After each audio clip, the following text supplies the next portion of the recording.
Francis. It's great to have you here. Great to be here. This amazing young man making a difference in the world who I admire. Thank you. Having two sons, my heart is with young men. My heart is really with you guys and what's going on in the world, as well as young women, but particularly young men.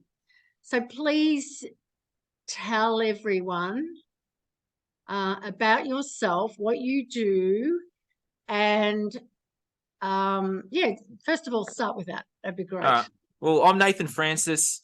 I'm 28 years old. I'm from a country town called Bendigo, which is 2 hours north of Melbourne. We're about to be slammed into a 15-minute city. For those that want to link to that chat of mine, we exposed that part of the agenda as well. I'm a self-sabotage coach. I work predominantly with the youth of today, realizing and remembering how powerful they actually are, and removing those negative beliefs and those negative thoughts that hold them back from being their best selves. And it's the most powerful work. And I'm also a life coach, Reiki, podcaster. I've got my own podcast. I've got a lot of hats. So I was a teacher in the old system. I have dreams and aspirations of building a bush school to allow kids to learn this stuff again, to step into their power, connect with themselves, connect with nature, and do all of those things that we were taught many, many, many, many years ago that aren't taught now. And I was the king of self-sabotage for a very, very long time. I was in a very dark place, and I've seen the light, and I'm getting emotional talking about it because it's such awesome, powerful stuff. And I've allowed some ancestors into my life that have crossed over, that are guiding me on this awesome journey, and they're all here now. And yeah, it's just been an absolute incredible ride the last 3 years, and I'm looking forward to the rest of it. So there you go. I'm also an author. I've written a book that's going to be published in the next 4 or 5 weeks, and yeah, it's just been an awesome journey. I'm getting emotional. Been an awesome journey, and I just cannot wait for the rest of this journey to the next 50, 60, 70 years I'm on the planet for. So yeah, it's just I'm truly grateful to be able to share this work with the world. So yeah. And what's miraculous now is that there's fast solutions now. People don't have to do years and years of therapy.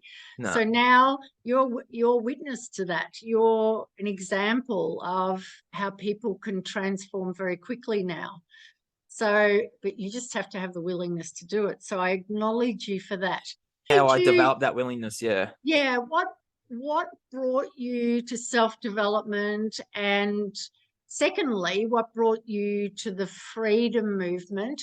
So obviously your soul was drawn to this, Nathan. Not everyone is early on. So tell me, what was it that was the catalyst to propel you in this direction? Oh, we might as well start from the start. So I lived a life for 25, 26 years on this planet that involved drinking, partying, chasing women, negative thoughts, being rude to people, not being kind to myself, not being kind to others, watching TV, watching porn all the time. I was addicted to porn, doing all of those things that entertain us, right? Well, that was my entertainment. I had no purpose. I had no mission. I didn't know why I was here.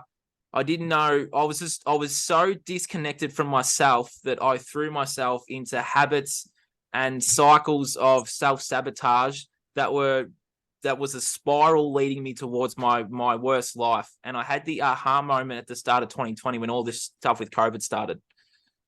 I reconnected with an old friend that you might know, Dale Holmes. Shout out to Dale. He'll probably watch this. So shout out to Dale. I did a university placement with him when I was teaching, and he sort of opened my eyes to the genetically modified food. And I was like, oh, okay, there's something here. And then I sort of just kept going down the spiral of my self-sabotage and my drinking and stuff. It wasn't until the start of 2020 when I saw him again in the local sports store here in Bendigo. And I was just finished watching a Jeffrey Epstein documentary on child trafficking. That was my first, I guess you could say, moment that sort of awoke me to this. that documentary, they said at the end of it that there's a bigger and more worldwide network that is currently operating. And I was like, okay, I need to research this.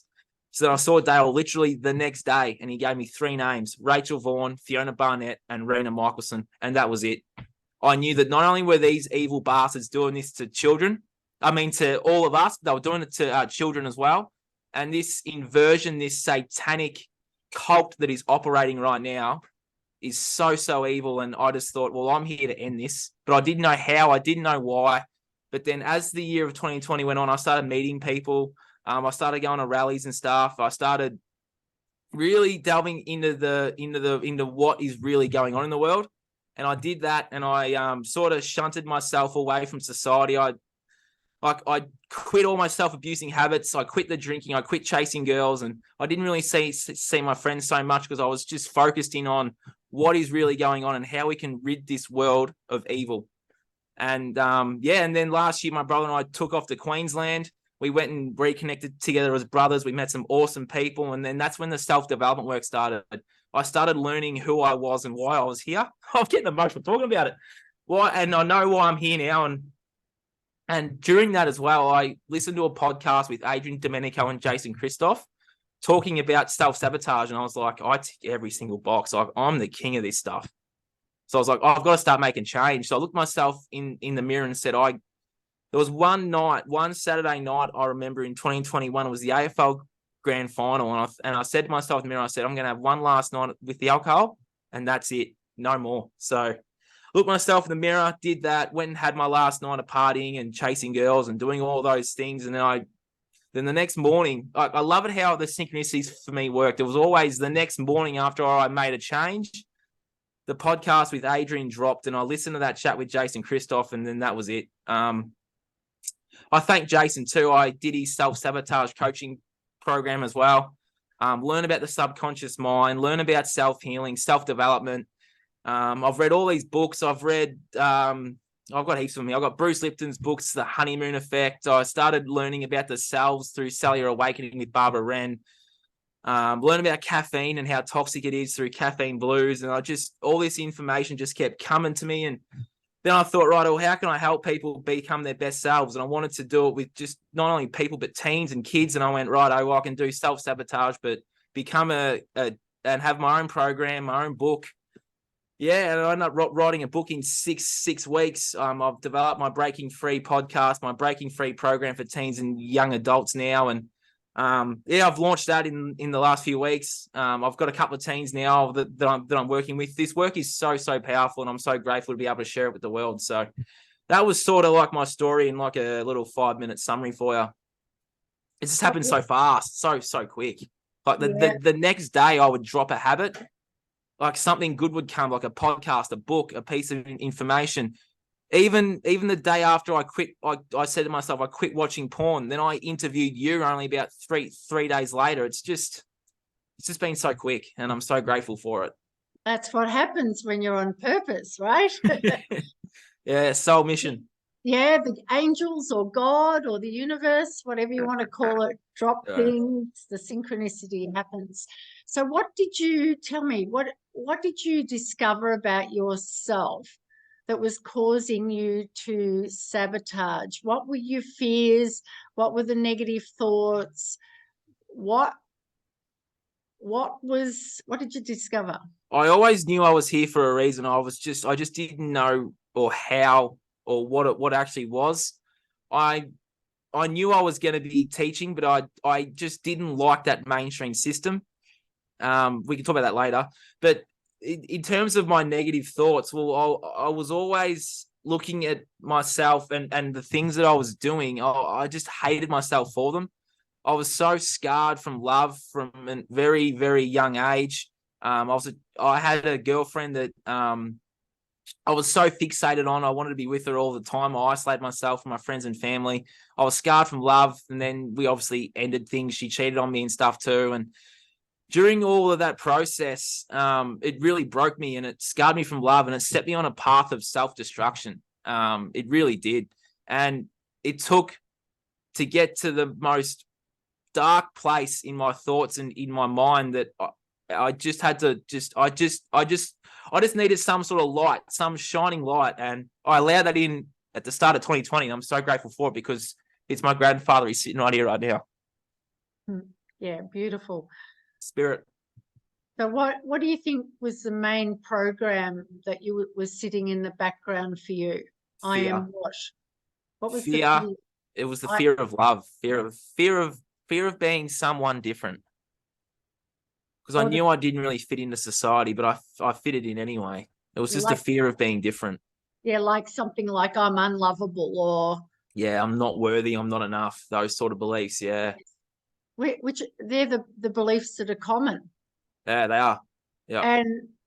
And when we get our sense of worthiness in order and our purpose in order, everything falls in place. That's the interesting thing. Got to get our worthiness in order. Happens so fast for me. I'm walking proof that this does happen so fast. So what would you say was the best technique for you as far as turning you around quickly? Was it the coaching or a book or It was a mixture of all of them. Like I went and seen a kinesiologist called Gina, who will watch this as well. Hi, Gina. She's an awesome person too. She's not only just a kinesiologist, she's a coach. She's a healer. She's an energy worker. She helped me shift some negative beliefs and negative thoughts that I had for such a long, long time. And yeah, Jason Christoph as well helped me too with the self-sabotage stuff as well. It was a mixture of all of those things. And it was also the power of affirmations. I have affirmations in my room saying, I love you, Nathan. I believe in everything you do. Success is yours. Reading that every day to myself brings me out of whatever it is that I'm in that's negative or self-harming or self-abusing. Like the power of those affirmations, it took a little bit and it was uncomfortable saying that to myself. So I never really said that I love you, Nathan. But once I developed that love of self, I was then able to bring about the changes that I wanted to make. And it starts with, I believe it starts with what you see, what you hear, and what you feel. And if you can change those things into something positive, then you can make change. Yeah, absolutely. There's a beautiful exercise too where you just look in your eyes in the mirror. Yes. Just look for 5 minutes. It's amazing exercise, and just be with yourself, right? Yeah, and when you do that exercise, saying things like I choose to let go of, well, you choose to let go of fear, worry, anxiousness, bitterness, judgment, resentment, anger, all those negative feelings, and I choose to welcome in love, abundance, health, wealth, peace, harmony, joy, prosperity, freedom. Like I say that to myself every single day before I go to sleep. I choose to let go of, I choose to welcome in, and that's so powerful because it shifts so much. So tell me, what do you think are the greatest challenges young people face today, particularly boys? I believe it's the sexualization and the demasculization of men, the weakening of them, and it starts in the school system from when they walk in the door. Okay. They're already handing their power away to an authority that shifts their beliefs and shifts their mindset into a system of self-destruction, and they don't even know it until they break free from it. So say more about that. I agree with you. There's a lot of components to this. I agree. It's the narrative, isn't it, inside the education system? Yeah. They teach children how to write a resume. They don't teach children how to write a business plan and become an entrepreneur or a business person outside of that system. It's always what this school system to its core teaches you is it teaches you to build someone else's dream and not building your own. That's right. And it doesn't teach you how to create an amazing life and to be powerful. Yeah. It teaches you to help someone create their amazing life. Yeah. Yeah, it's a factory system. It is. Yeah. To be the worker. But in terms of the weakness, it's not only just that, it's the toxic food. It's the toxic water. And our parents did the best job and they did the best job with what they knew to be true and what they had at their disposal. But some of it is also parents as well. It's the negative influence of the parents. We're a bubble wrap society. We wrap our children in bubble wrap. They can't fall anymore. They can't walk in bare feet on the ground anymore. Like, they can't do these things because we're a bubble wrap society. Get the children back out in the dirt. Get the kids playing on high in trees and in high stuff. Allow them to fall, because when they fall, they learn the most about themselves.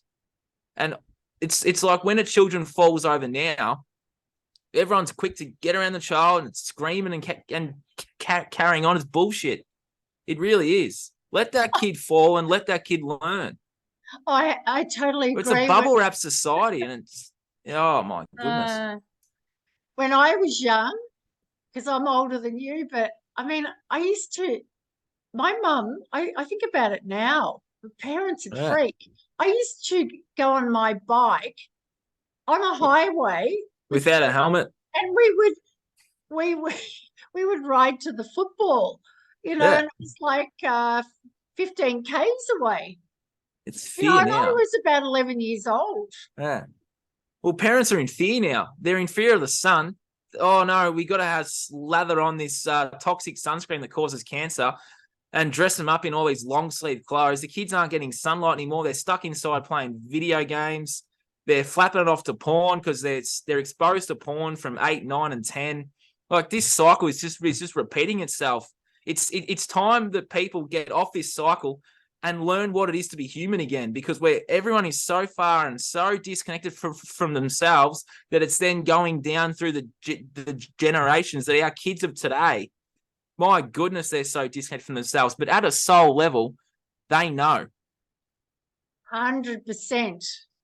100%.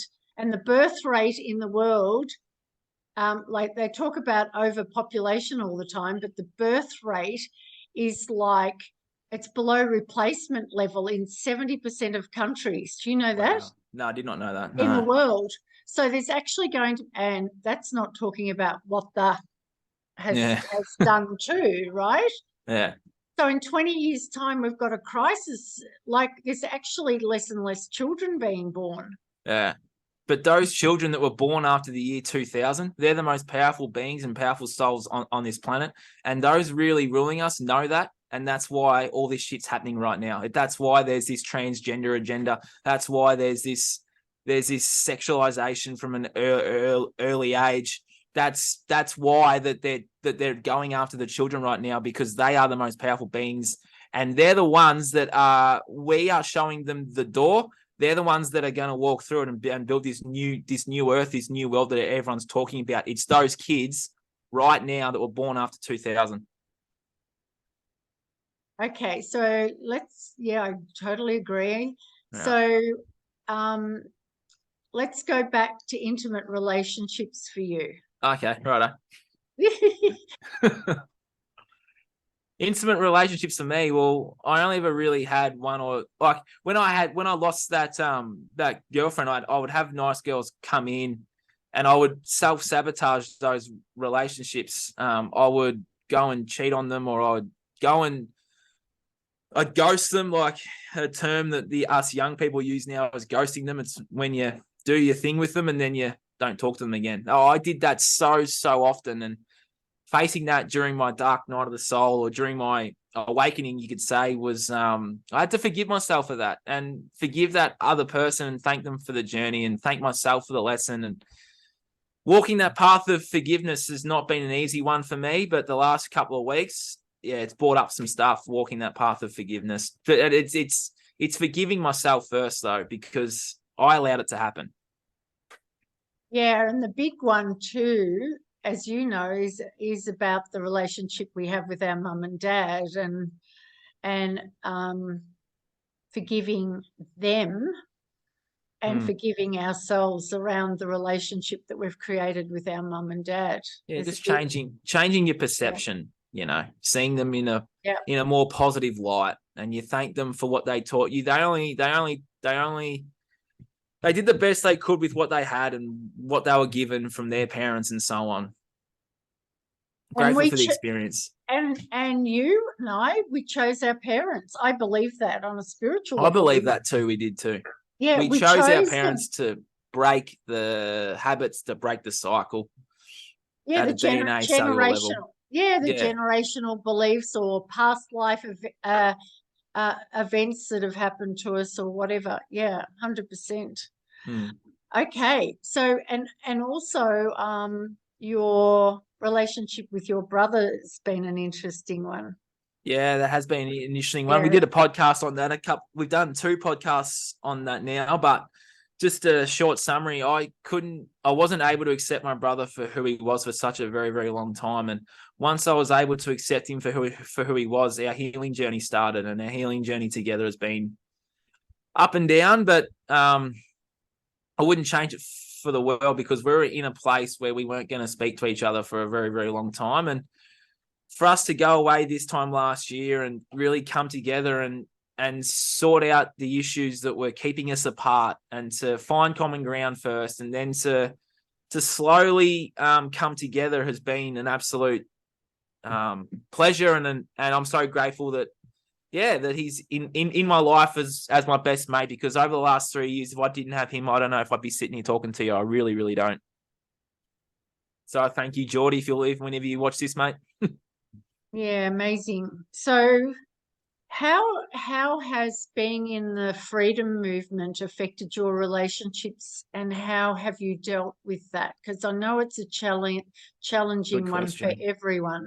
It's a good question. What have you found has worked and what hasn't worked? So for me, as soon as I watched that Jeffrey Epstein documentary and started learning about child trafficking, I wanted to tell every Tom, Dick, and Harry that these people are not only trying to get you with a jab, they've been underground doing the most insane things to children that you can possibly imagine. I wanted to scream it from the rooftops, and I was judged and looked at like I had four different heads. My family, my brother I was grateful that he was remembering this stuff, because I feel like we've all learnt this before.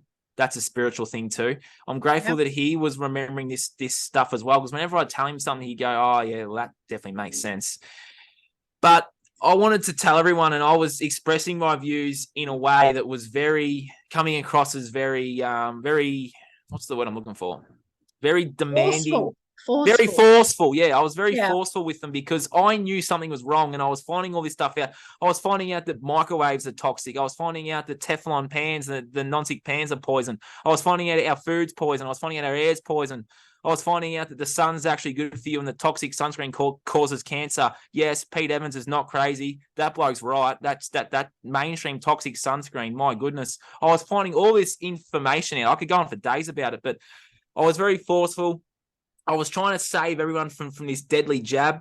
I was just so fixated on trying to fix everyone and fix everything. I wasn't fixing myself.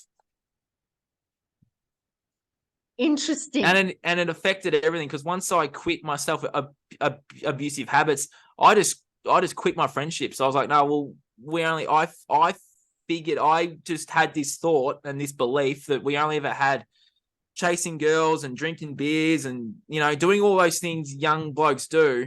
I found that we only ever had that in common. But since I've reshaped my my thoughts and perception, well, I can be friends with those guys. I don't have to do the things that they do, but I can hang out with them and hold space for them and help them through their journey. And I've just looked at things differently since I've really gone deep within myself and walked that path of forgiveness.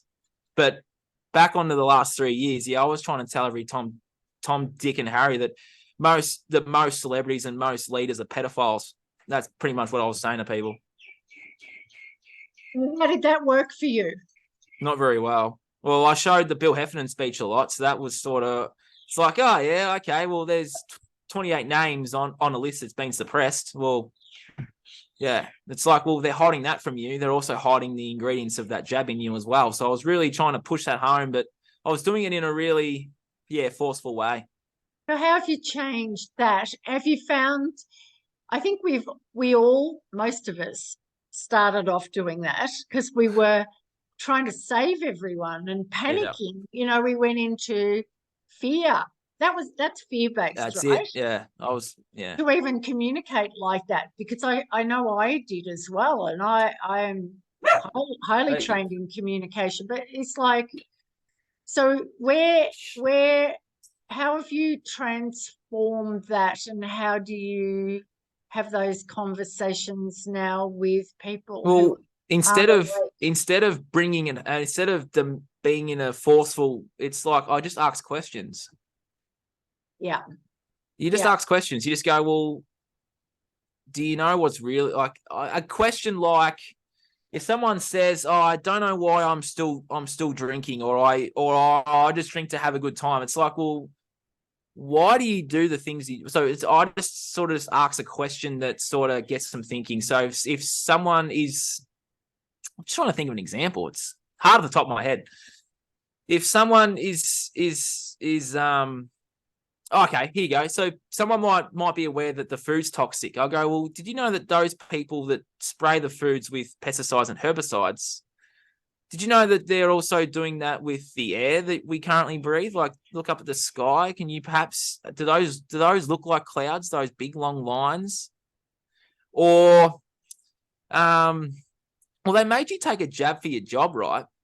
Well, did you know that those same people are part of a worldwide international child and human trafficking ring as well? And then did you know that underground there's this whole new society down there? Well, it's not really new, it's been here for thousands of years, but there's a society underground, and they're doing this stuff and this tech we have, right? Well, do you honestly think that we made this tech, or is this tech a reflection of us? Because we're the Wi-Fi towers, we're the mobile phone tower. We receive our messages from, I believe it's spirit, but some might say it's God, source, creator, whoever. Well, we receive message on this, but we can communicate. We don't have to communicate on this. Like, this has been here for thousands of years too.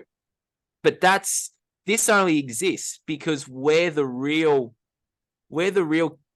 connection. We're the real tower. We download the information that this thing does. We have it all here inside of us. So we don't need this. That's just how I see it. Yeah. We're literally a walking cell phone tower too, or mobile phone tower. Yeah. Yeah. And other questions like, what do you think about the way they're coercing people, to continually get boosters? What do you think? Like, it's opening it up. Yeah, just open-ended questions, yeah. To think about too. It's been an interesting journey for all of us, I think, in the freedom movement. Like, and I think also a lot of us have been through a lot of pain too, because, our family members have been, a lot of them have been, Yeah. And we've gone into grief and pain around that, and we've had to deal with it. And yeah. Well, I'm grateful that we were shunted from society, because my brother and I wouldn't have come together if we didn't walk away from our jobs. Yeah, so I saved money. He bought a car. And we were out of here. We were living our best life this time last year. Well, I'm living my best life now too, but we were in that part of our lives. We were living our best life. We were cruising up and down the northeast coast of Australia, coming together, healing, meeting all these awesome people, reconnecting again. And if it wasn't for that, I'd still be in that system now, hating myself. So I'm grateful for that period. I'm grateful that they shunted me from society. I'm grateful that I walked away from teaching, because, to be honest, I hated it anyway. And COVID's awakened a lot of people. Deep down, we've known there's been things that have been off, but it has awakened a lot more people and been able to piece things together and come home to ourselves, really, hasn't it? It's interesting that you say that, because I remember you asked a question before. I was answering it, but I just remembered something. I had a voice inside as well that was telling me that I needed to stop, and I was here for a more important reason. And that voice inside is coming out right now. As soon as I listened to that voice, my life changed forever. Yeah. Because that voice was telling me for about 15 years to change. And as soon as I listened to that voice, It's been one incredible journey. It was just that little voice inside. Yeah, it's like I explain it's like a whisper, it's like a whisper that taps you. But I know the It whisper just now. taps you all the time, and it's different to a fear thing. It's a tap. You need to do this. Go and do that. Go and. But I know, but yes. I did a quantum healing session with an awesome person, Vicky, who will watch this as well. And that little voice, well, it was a voice inside, but it was my grandfather. Yeah. Yes. Yeah. It's amazing. And the difference, what do you see the difference between the head and the intuition? Good question. I was in my head for such a long time. I was a very egotistical person. I was always overconfident, expressing myself. I was always sharing things with people. I was always wanting that external validation. I always had the internal validation, but I never actually listened to it until the last couple of months. I was always just ego. Once I started listening to my heart and started flowing with things, and it's when I've started listening to my heart, it's actually grounded me and brought me to a place where I can start attracting the things that I want in my life, and I start learning what my true values are, and I start living by them. And once I've tapped into my heart, it's the death of my ego, and that's been a very, very painful and slow death, you could say, because my ego wants millions of subscribers, and it wants me to share with people and tell people too much stuff. And it's like, well, I'm going back within now and holding space for myself, I guess. And my heart, it's just, I don't know how to put it into words, how powerful that is. I really don't. The psyche doesn't want to die. It's like it hangs on. It hangs on for dear life. What's the difference between the heart and the intuition, do you think? Well, the intuition is that voice. I feel it in my stomach, and it comes up through my heart, if that makes sense. Yeah, like I the get gut.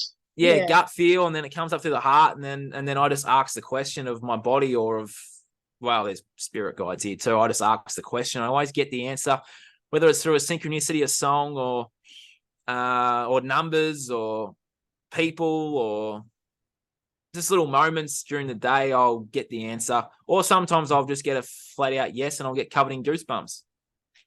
Varies.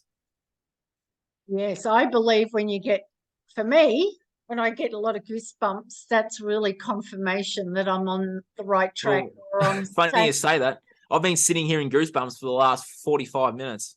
So obviously I'm on the right track.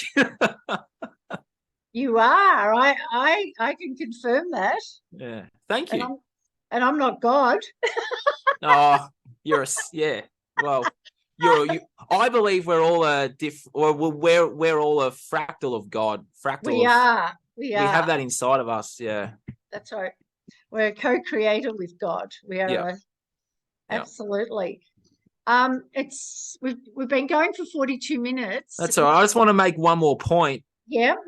The first thing I did was get myself healthy. I wouldn't have been able to make these changes if I didn't allow myself to become healthy. And that is developing healthy habits, healthy rituals. But I started eating more healthier food. I wasn't eating the pesticides, mainstream fruit and veggies. I still am eating organic, real whole food. That was the start, was knowing and remembering how worthy and how loving of myself that I can be, that I can go and eat that more nutrient dense food. I would spend $300 or $400 on a weekend drowning myself in alcohol and sometimes drugs and sex and shit. Well, I quit that crap.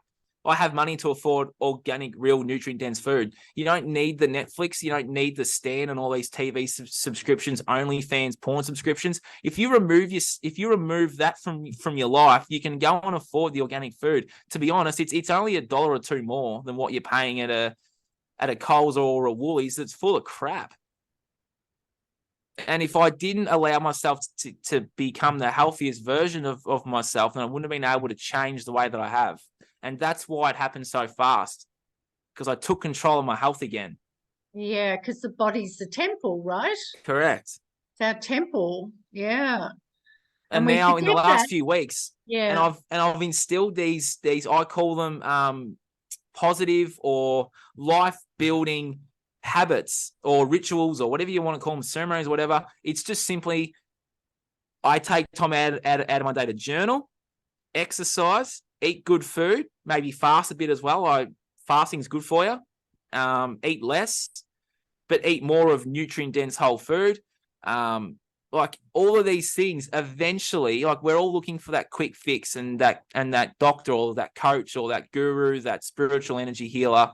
It's just being patient with yourself, and eventually I'm living proof of this too, by the way, that the good healthy habits or rituals override the negative eventually. The good always wins. They always say it, good always wins. Well, the good habits that you do for yourself each and every day will eventually override those negative habits.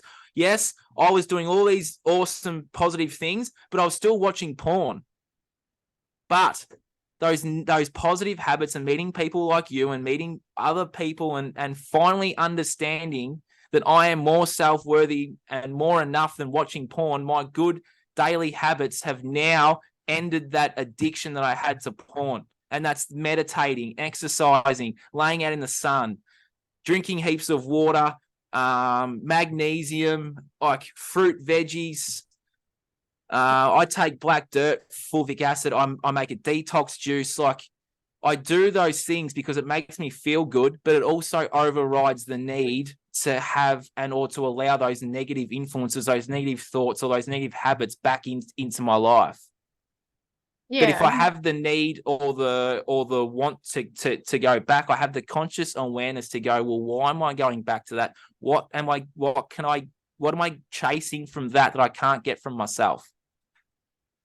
Because men and that they feel a bit horny or whatever, and they go straight to porn.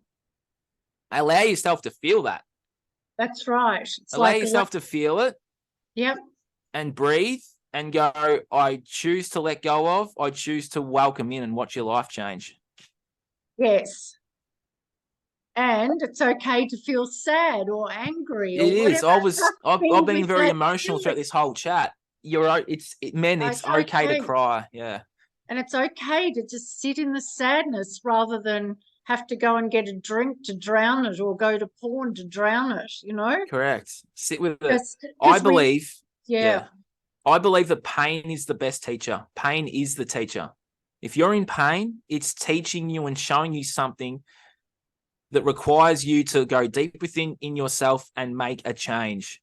That could be a change of relationship, could be a change of diet, change of a habit, change of a thought, just a change. Pain is the best teacher. It will teach you something about yourself that you will not get from a doctor, a guru, a nurse, a coach, whatever that is. The pain always has a message. And I believe we all know at the root of why we are in pain. And it's just listening to that voice that is telling you why you're in pain. Because I listened to that voice and my life changed instantly the next day. I had shin splints, I had sore hips, I had sore ankles, sore knees because I was over exercising. But I got to the root cause of why I was over exercising. I wasn't drinking and partying anymore, so I needed my escape. Well, my escape was through exercise. Yeah, that's the interesting thing, isn't it? Because if you've got an addiction, if you give it up, it often goes into another addiction. Yeah, I was addicted to exercise. Right? Yeah. That's an interesting topic.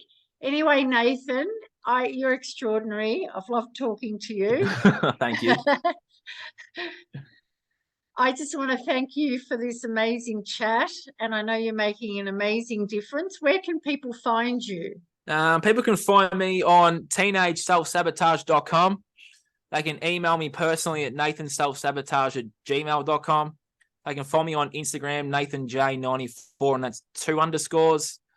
You can follow me on Telegram. You can follow me on my Facebook, my personal Facebook, Nathan Francis. Just give me a follow or shoot me a friend request. I'll accept anyone that's on their journey or wanting to learn about this stuff, I have a Facebook page as well called Teens, Young Adults, Self-Sabotage or something like that. You can find me on there as well. You can find my podcast on YouTube, Spotify, Apple, Rumble, called the Breaking Free Podcast. I have awesome guests on. I've had Jane on. I've had freedom fighters. I've had researchers. I've had health coaches. I've had sex therapists. I've had semen retention coaches. I've had cancer prevention coaches. I've had all sorts of people from all sorts of walks of life that are doing the great work each and every day and are helping people become better versions of themselves. And to be able to share those people's stories and share their information I'm truly grateful for it. So yeah, people can find me there and yeah, shoot me an email, shoot me a DM, and let's start walking the path towards your greatness. Nathan.